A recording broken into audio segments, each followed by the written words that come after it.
The apartment on the 80th floor felt less like a home and more like a museum, where no one was allowed to touch the art. The air was always a little too cool. Carrying the faint sterile scent of expensive cleaning products and money, sunlight streamed through floor-to-ceiling windows. But it seemed to get lost in the vast empty space, reflecting off chrome surfaces and white marble floors, without ever warming anything up. Every piece of furniture was chosen for its price tag, not its comfort.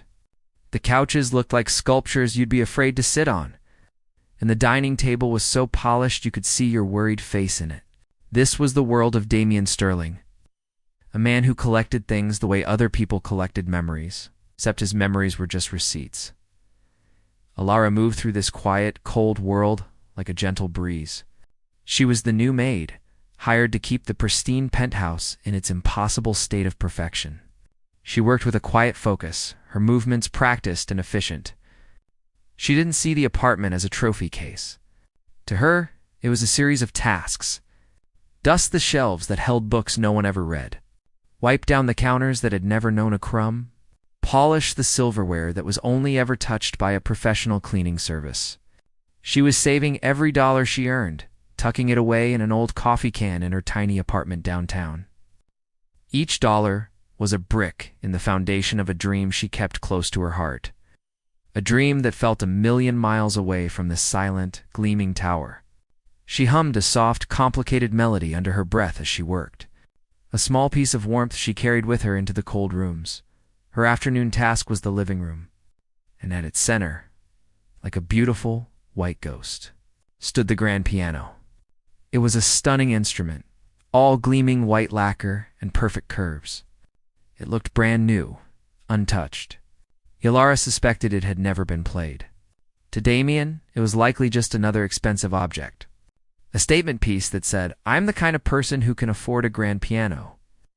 To Alara, it was a sleeping giant, full of stories and songs that were trapped inside. She took out her softest cloth and a bottle of polish. As she gently wiped the smooth, cool surface, she let her fingers linger for a moment.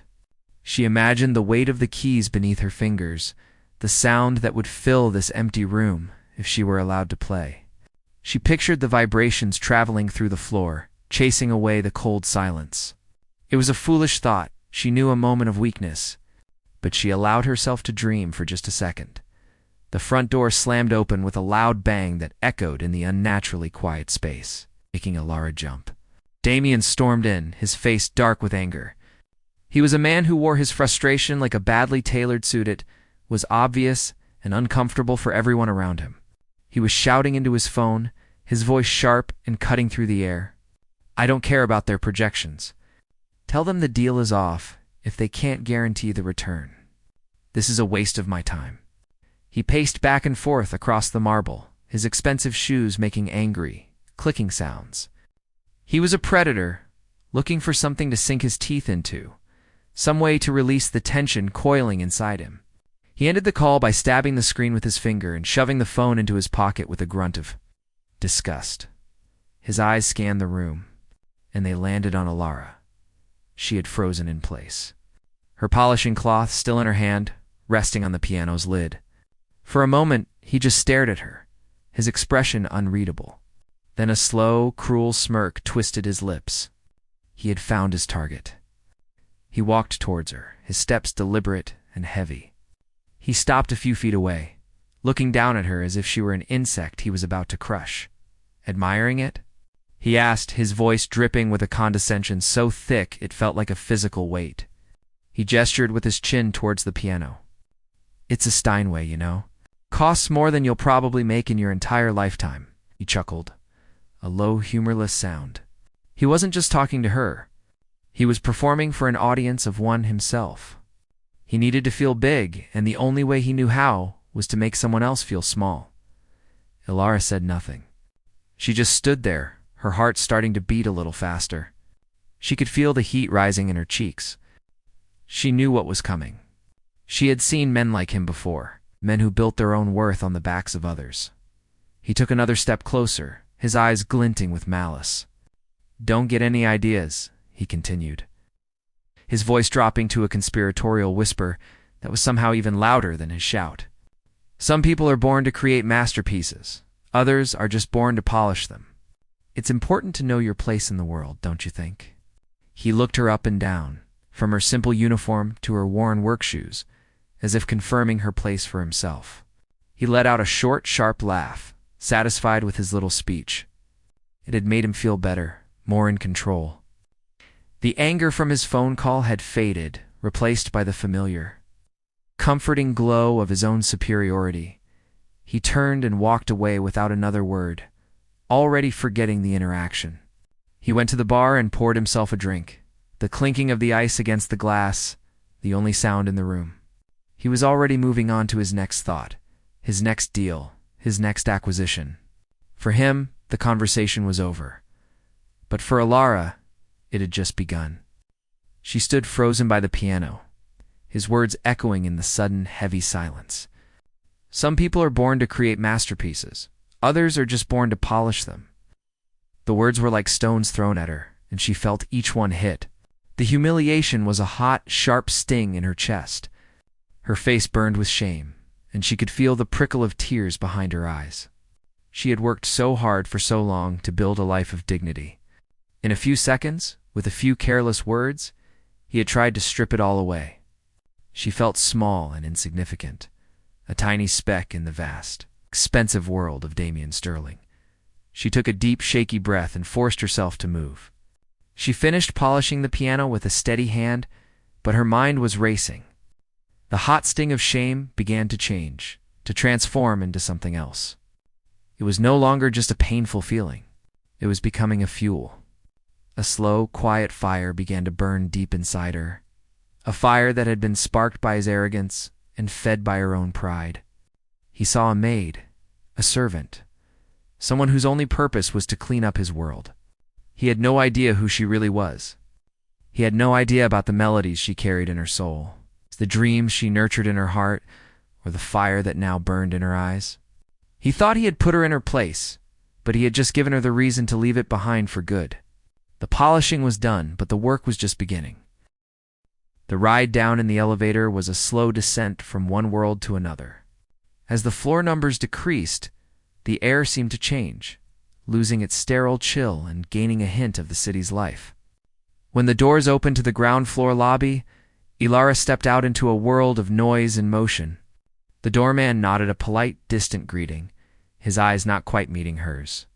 She walked through the heavy glass doors, and the sounds of the evening swallowed her whole. The honk of a taxi, the laughter of people on their way to dinner, the distant wail of a sirenet was a chaotic symphony that felt more real than the perfect, curated silence of the penthouse. She pulled her thin jacket tighter around her shoulders and joined the flow of people on the sidewalk. Another face in the crowd, another person with a place to go. The cold marble and chrome of Damien Sterling's world felt like a dream she was just waking up from, a bad taste still lingering in her mouth. Her apartment was on the third floor of an old brick building, a place where the walls were thin enough to hear her neighbor's television and the hallway. Always smelled like a mix of cooking spices and disinfectant. But to Alara, it was a palace. She unlocked her door and stepped inside, letting out a breath she didn't realize she'd been holding all day. The air was warm and familiar, scented with the dried lavender she kept in a bowl on the windowsill and the faint, comforting smell of old paper from the stacks of books piled high on every available surface. This wasn't a museum. It was a home. Mismatched mugs sat on her small kitchen counter. A brightly colored throw was draped over the arm of a worn but comfy armchair, and photos of her family were taped to the wall above her desk. Everything here had a story, a memory, a purpose. It was the complete opposite of the 80th floor, and being here was like a cool drink of water after a long day in the desert. She dropped her bag by the door and walked, straight to the corner of her small living room. There, tucked under the window, stood her sanctuary.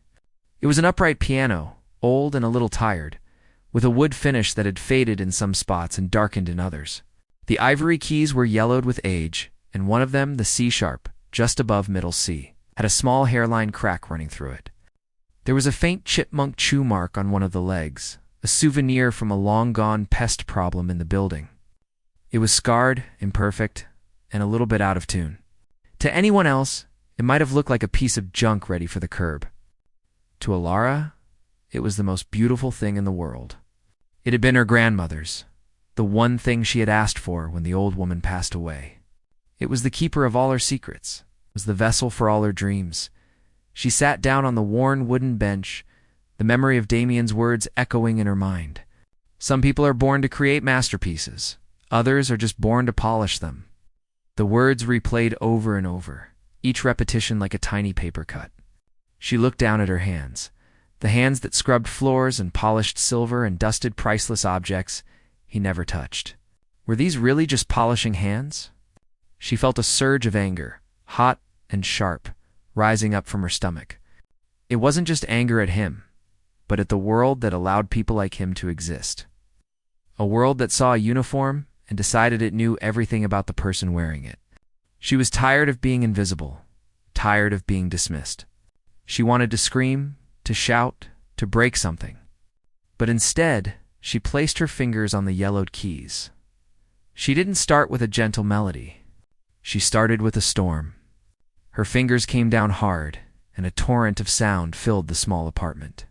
She was playing Liszt's Hungarian Rhapsody No. 2. A piece she knew by heart, a piece that felt like it was made for moments like this. The music was frantic and angry at first, a cascade of notes that tumbled over each other in a rush of frustration. It was the sound of his condescending voice, the feeling of his eyes looking down on her. Her feet worked the pedals, the old instrument groaning under the strain, but it held on. The music was her argument, her defense. It was everything she wanted to say, but couldn't. The fast, furious passages were her rage, each note a pointed finger, a declaration that she was more than he saw. Then the music would shift, becoming soft and mournful, a slow, aching melody that spoke of the sadness and the loneliness she sometimes felt, the weight of her dreams, the fear that they might never come true. But then the storm would return, even more powerful than before. This was her resilience, her spirit refusing to be broken. She played with a fierce intensity, her whole body moving with the music. Pouring every ounce of her anger, her hurt, and her pride into the keys, the old piano seemed to come alive, vibrating with a passion that had been pent up for years. The walls of her small apartment trembled, and the sound spilled out through the open window, a raw, beautiful defiance aimed at the cold, glittering sky. When she finally played the last thundering chord, she was breathless, her hands trembling. The silence that followed was heavy and peaceful. She hadn't just played a song. She had told her story, and in that moment, she knew, with a certainty that settled deep in her bones, that Damien Sterling was wrong. The next few days at work were different. Alara moved through the penthouse with the same quiet efficiency, but something had changed inside her. She held her head a little higher. When she polished the grand piano, she did it with a sense of pity for the silent, sleeping instrument, not with envy. She saw Damien a couple of times, once on the phone and once striding through the lobby, but he didn't seem to notice her. He was just a man in a suit, a man who lived in a quiet, empty box. His words no longer had the power to sting her. They were just noise. The music had washed them away, cleansed her of their poison. She had her own symphony, and it was louder and more real than anything his money could buy.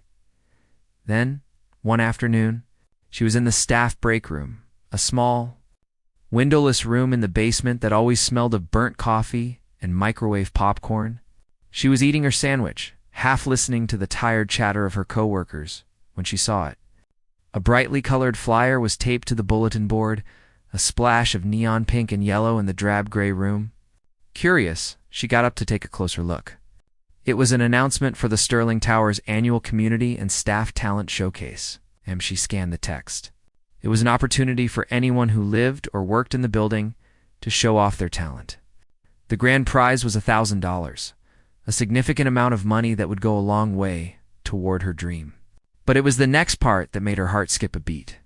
The event was being held in the building's opulent grand ballroom, a place she had only ever seen in pictures. And then she saw the last line. The one that made the air suddenly feel electric. Prizes will be presented by building board member and resident, Mr. Damien Sterling. An idea began to form in her mind, a tiny, dangerous spark that quickly grew into a blazing fire. It was a crazy idea, a terrifying idea. It was one thing to play for herself in the safety of her own apartment, but another thing entirely to get on a stage in front of all those people. All those wealthy residents who saw her as part of the furniture. The fear was a cold knot in her stomach. But underneath the fear was something else, something exhilarating and powerful. It was a chance. Not just for the money, but for something more. It was a chance to be seen, a chance to be heard, a chance to show him, and everyone like him, that you can't judge a book by its cover, and you certainly can't judge a person by their uniform. She looked at the flyer, at the fancy font spelling out his name, and a slow smile spread across her face. He had told her to know her place. Maybe it was time she showed him just where that place was. Alara found a small, quiet corner away from the main bustle, her simple blue dress feeling out of place among the sequins and tuxedos. She had bought it years ago for a cousin's wedding, and it was the nicest thing she owned. She smoothed the fabric over her lap, her hands feeling clammy. Her heart was beating a frantic rhythm against her ribs, a nervous drum solo that seemed to get louder with every passing minute. She peeked through the heavy velvet curtain at the stage beyond. The grand ballroom was transformed. Crystal chandeliers dripped light onto tables covered in white linen, and the polished floor reflected the scene like a dark mirror. It was more beautiful and more intimidating than she had imagined. And there at a front row table sat the reason she was here. Damien Sterling. He looked exactly as he always did, impeccably dressed in a tailored suit. But there was an added layer of impatience about him. He was checking his watch, swirling the champagne in his glass, and leaning over to whisper something to the woman next to him, who laughed politely. He looked like a king forced to attend a peasants' festival, his expression a mixture of boredom and disdain. He was here because it was a PR requirement, a duty he had to perform for the building's board. He was a trophy, meant to be seen, not a participant. Watching him, Alara felt a fresh wave of anger, but it was quickly followed by a surge of determination. She wasn't just here to play music. She was here to wipe that smug look off his face. The show began. The first act was a magician from the accounting department who fumbled a card trick, dropping cards all over the stage. The audience clapped politely, but it was a thin, pitying sound. Next was a group of maintenance workers who formed a small band. They were enthusiastic, but their singer was painfully off-key, and their guitarists kept missing the chords. Damien didn't even try to hide his amusement.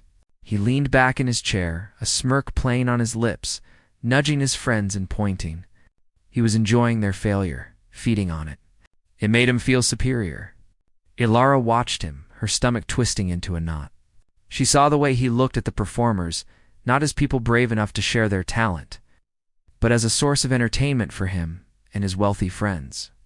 He was a predator, and the stage was his hunting ground. Then, a soft voice announced her name. And now, please welcome to the stage Alara Voss from the housekeeping staff. A murmur went through the crowd. People turned to look at each other, whispering, Alara, the maid from 80? I wonder what she's going to do? Sing? Recite a poem? The whispers weren't mean, just curious, laced with a gentle condescension. Damien sat up straighter, a predatory glint in his eyes. This was the moment he had been waiting for. He expected a clumsy, embarrassing performance, a fitting end to the evening's amateur hour. He was ready to laugh, to enjoy the spectacle of the help trying to be something she wasn't. Alara took a deep breath and walked out from behind the curtain. The stage lights were blinding, a wall of white heat that made it hard to see the audience. She could just make out the shapes of hundreds of people, a sea of shadows and glittering jewelry. She walked to the center of the stage where the grand piano sat, a gleaming black beast. It was a much finer instrument than her old upright at home, and for a second she felt a flicker of doubt. But then she remembered Damien's face, his cruel words, and the doubt vanished, replaced by a cold, clear focus. She sat on the bench, adjusted the microphone, and placed her fingers on the keys. The room fell silent, a heavy, expectant silence that pressed down on her. She began to play. The first notes of the Hungarian Rhapsody were hesitant. a quiet, questioning melody that seemed to float in the air like a wisp of smoke. The audience leaned in, intrigued. It wasn't what they expected. Then, without warning, she unleashed the storm. Her fingers flew across the keys, a torrent of sound that was both ferocious and beautiful. The music was a living, breathing thing, a creature of passion and fire. It filled the vast ballroom, chasing away the polite chatter and the clinking of glasses. It was a story of struggle and defiance, of sorrow and strength. The fast, furious passages were a shout of anger, a rejection of every condescending word, every dismissive glance. The slow, lyrical sections were a cry of pain, a sharing of the loneliness and the longing that she kept locked away inside. She wasn't just playing notes. She was pouring her soul out onto the keys, her whole body moving with the music. Her eyes closed in concentration. The room was utterly captivated. The whispers had stopped. The shuffling of feet had ceased. Even the waiters had frozen in place, their trays held suspended in the air. Every eye was on her, every heart caught in the powerful current of her music. They weren't just watching a performance. They were feeling an emotion, a raw, unfiltered human experience that transcended class and status. They saw her not as a maid, but as an artist, a storyteller, force of nature, and in the front row, Damien's world had been shattered. His smirk was long gone, replaced by a look of utter shock. He sat bolt upright in his chair, his body rigid, his champagne glass forgotten in his hand. He was no longer a predator enjoying a show. He was the prey, and the music was the hunter. It was a direct personal attack on his arrogance, a symphony of dignity that he couldn't buy or dismiss. The music was telling a story he didn't want to hear, a story about a person he had treated like an object. He saw not a maid, but a virtuoso. He saw the passion, the pain, the sheer force of will that he had so carelessly tried to crush. For the first time in his life, he felt small. He felt ignorant. He felt profoundly, deeply ashamed. The music was a mirror, and he didn't like the person he saw staring back at him. It was a man who measured his worth in price tags, a man who was empty inside, a man who had everything and nothing at the same time. As the final, powerful chord faded into the air, a stunned silence hung over the ballroom. It was a heavy, sacred silence that lasted for what felt like an eternity. No one moved. No one breathed. They were all still caught in the spell she had woven. Then, a single person in the back stood up and began to clap. It was a slow, deliberate clap, full of respect and awe. Then another person joined in, and another. Suddenly, the room exploded. The applause was deafening, a tidal wave of sound that rose into a roaring, standing ovation. It wasn't just polite clapping. It was a raw, emotional response, a roar of appreciation for the beauty they had just witnessed. It was the sound of people seeing a fellow human being for the first time.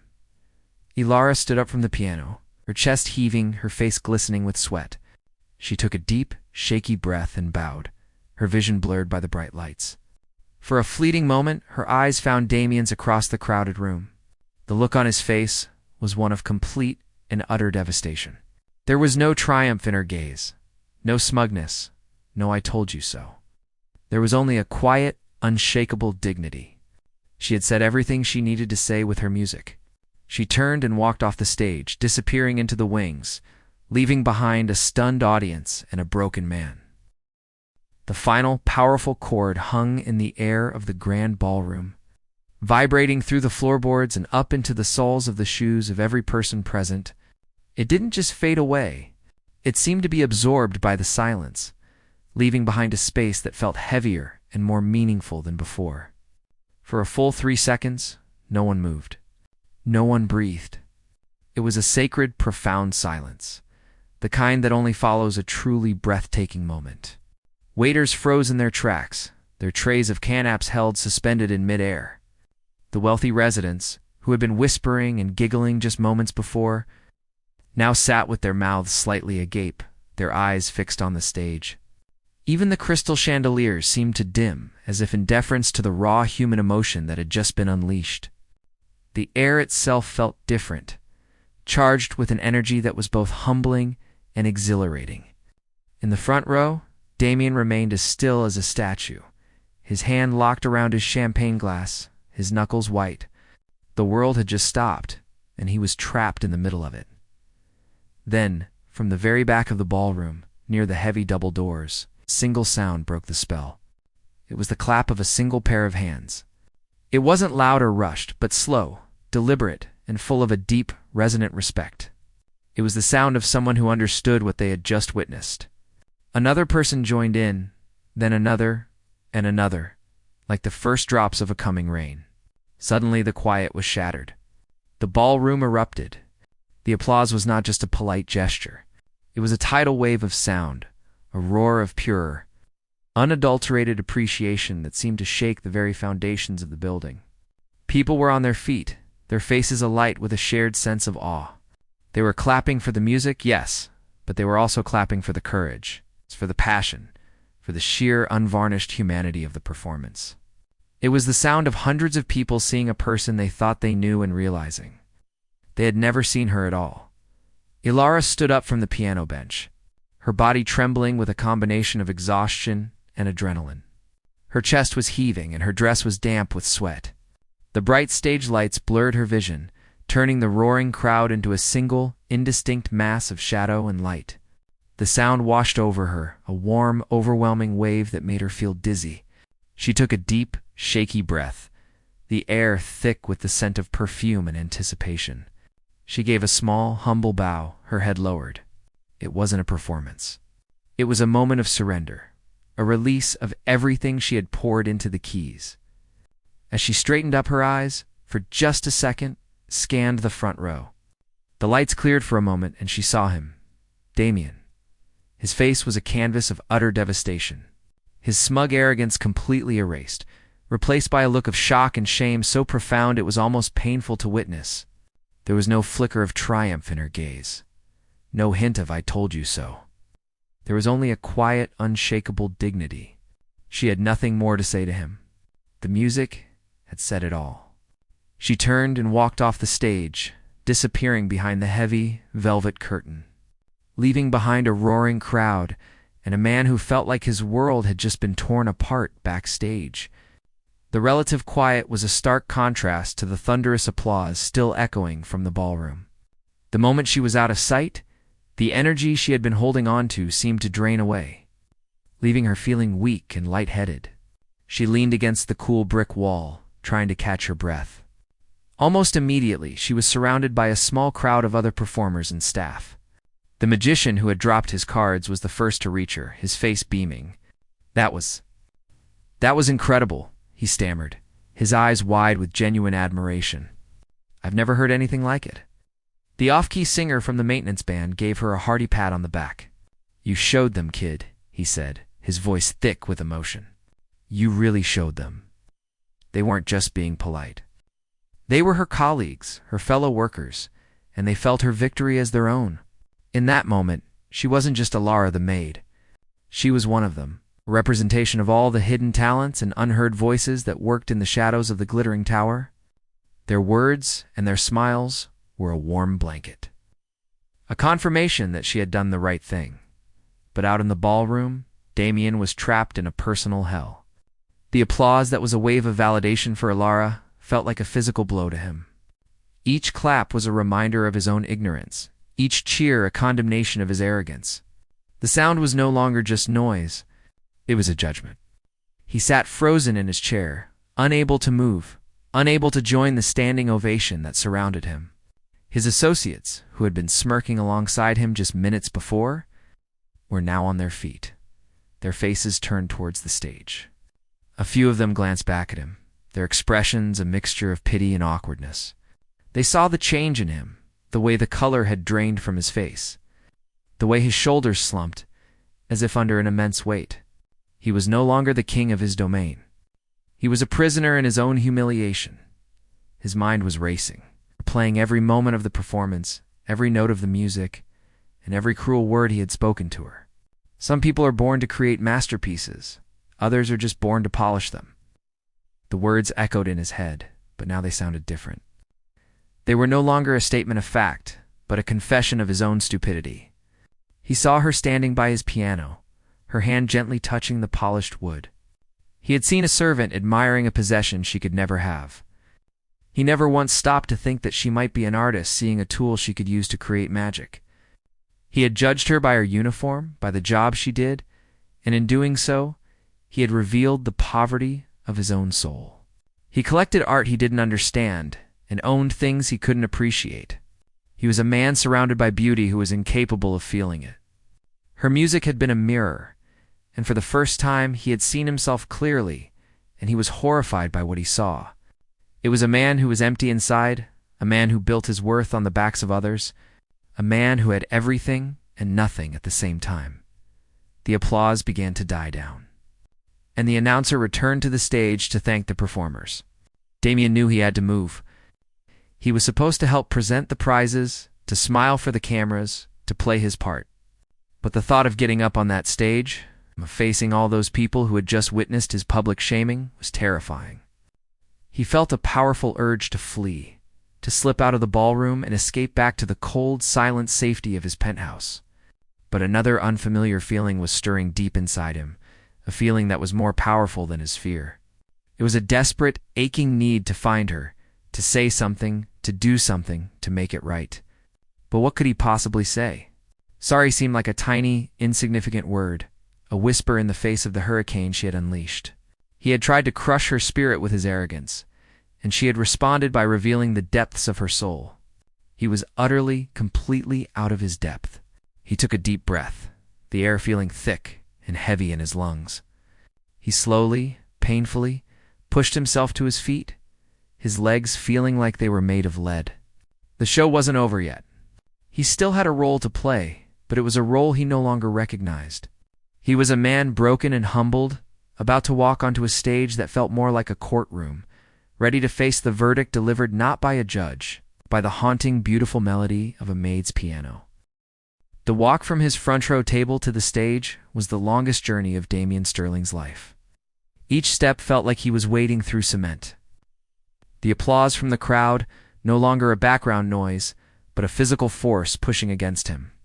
The spotlights, which he usually found flattering, now felt like interrogators' lamps, exposing every crack in his carefully constructed facade. He could feel the eyes of everyone in the room on him, but for the first time he didn't feel powerful. He felt naked. He reached the stairs and climbed them, his hand gripping the polished wood railing for support. The announcer handed him a small, velvet-lined box containing the winner's check and a cheap gold-plated trophy. It felt heavy in his hand, not because of its weight, but because of what it represented. He stood at the microphone, the sea of faces before him a blur. He cleared his throat, but the sound that came out was weak, nothing like the booming, confident voice he was used to. He looked down at the cards in his hand, but the words seemed meaningless. He had to call her back on stage. He had to stand next to her and hand her this prize, this small token for a talent that was priceless. "And the winner of this year's talent showcase," he began, his voice cracking slightly. He paused, took a breath, and tried again. "The winner, by a unanimous decision, is Lara Voss." He said her name softly, with a reverence that surprised even himself. The applause roared back to life, even louder this time. Ilara emerged from behind the curtain, her face still flushed from her performance. She walked towards him, her steps steady and calm. She was no longer the hesitant woman who had peeked through the curtain earlier. She was the owner of the room, and everyone knew it. She stopped in front of him, and for the first time they were face to face as equals. He looked into her eyes and saw no anger, no triumph, only a quiet, weary strength. He held out the box and the check. "You deserve this," he said, his voice barely a whisper. "More than this, you deserve everything." The words felt inadequate, clumsy, but they were the most honest words he had ever spoken. She took the box from him, her fingers brushing against his for a brief moment. A small electric current seemed to pass between them. She gave him a slight, almost imperceptible nod, then turned to face the adoring crowd, a humble queen accepting her crown. Damien stood there for a moment longer, then stumbled off the stage, his part in the play over. His world forever changed. The next day, the atmosphere in the penthouse was thick with a heavy, unspoken tension. The sunlight streaming through the Windows seemed to accuse him, and the silence of the rooms was no longer peaceful, but judgmental. Alara was there, working as she always did, dusting and polishing with her usual quiet efficiency. But everything was different. Damien watched her from the doorway of his study, his heart pounding in his chest. Felt like a schoolboy about to face the principal. He had rehearsed what he wanted to say 100 times, but now that the moment was here, all the words felt hollow. He took a deep breath and walked into the room. Alara didn't look up, but he knew she was aware of him. He could feel the tension in her shoulders. He stopped a few feet away from her, his hands shoved deep into his pockets. "Alara," he began, his voice uncharacteristically soft and uncertain. She stopped dusting and slowly turned to face him, her expression neutral, her guard up. He couldn't meet her eyes. He focused on a spot on the floor just past her feet. "What I said to you? About the piano? There is no excuse. It was arrogant, and it was cruel. I am deeply sorry." The words felt clumsy and awkward coming from him, a man who was used to commanding, not apologizing. But they were sincere. He finally forced himself to look at her, and he saw the flicker of surprise in her eyes. She hadn't expected this. He stood there, waiting for her to say something, to accept or reject his apology. But she just watched him, her expression unreadable. He realized that an apology wasn't enough. Words were cheap, and he had used his words to hurt her. He needed to do more. "Your music," he said, his voice gaining a little strength. "It was incredible. I've never heard anything like it." "Where did you learn to play like that?" It was a simple question, but it was the first time he had ever shown a genuine interest in her as a person. Her expression softened slightly.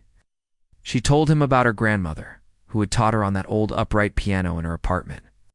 She spoke of the long hours of practice, of the dream she had always carried with her.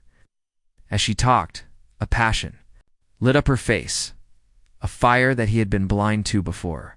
He listened, truly listened, for the first time in his life. He heard about her dream of opening a small music shop, a place where kids who couldn't afford expensive lessons could come and learn, a place filled with the love of music, not the price of it. He saw the dream in her eyes, and it was more beautiful and more valuable than anything he had ever owned. When she finished, there was a long silence. Damien felt a strange new feeling stirring inside him, a feeling that was a mix of shame and a desire to make things right. His entire life, he had solved problems with money, bought things, he acquired companies, he owned assets. But this was different. He couldn't buy her forgiveness, couldn't own her dream. But maybe, just maybe, he could help it grow. "I want to invest in your dream," he said, pulling out his checkbook. The old Damien would have just written a check, a large impersonal sum designed to impress and to put her in his debt. But the new Damien, the man who had been humbled by a melody, knew that was the wrong way. He looked at her, his expression earnest. "Not as a handout," he added quickly, seeing the wary look return to her eyes. "And not to own it. As a partner, a silent one. You would run everything. You would make all the decisions. I want to help. Your talent deserves a stage, not a closet. Your dream deserves a chance." It was an offer born not of arrogance, but of a desperate need for atonement. Lair looked at him, really looked at him. She saw the change in his eyes, the humility that had replaced the arrogance. She saw a man who was trying, for the first time, to do something good for the right reasons. She was wary, but she was also a practical woman. A dream needed fuel to become a reality, and this was more fuel than she had ever dared to hope for. "All right," she said slowly, "but on my terms. The shop will be mine, my name, my vision. You're just the money." A small smile touched her lips, taking the sting out of her words. Damien nodded, a wave of relief washing over him. "Of course," he said. "That's the only way." Months later, Damien stood in the back of a small, cozy music shop on a busy downtown street. A hand-painted sign in the window read Alara's Keys. The shop was filled with the sound of music, a teenager awkwardly picking. Out of tune on a guitar in one corner, a little girl giggling as her teacher showed her the correct way to hold a violin bow, and the gentle, melodic sound of a piano lesson coming from a small room in the back. The shop was warm and messy and full of life. It was everything his penthouse was not. He was just an anonymous observer, a man in a simple coat watching a world he had helped create but could never belong to. He had learned that the most valuable things in life couldn't be bought or polished, only recognized and respected. The arrogance was gone, replaced by the quiet, steady melody of humility, a song he was finally learning to play.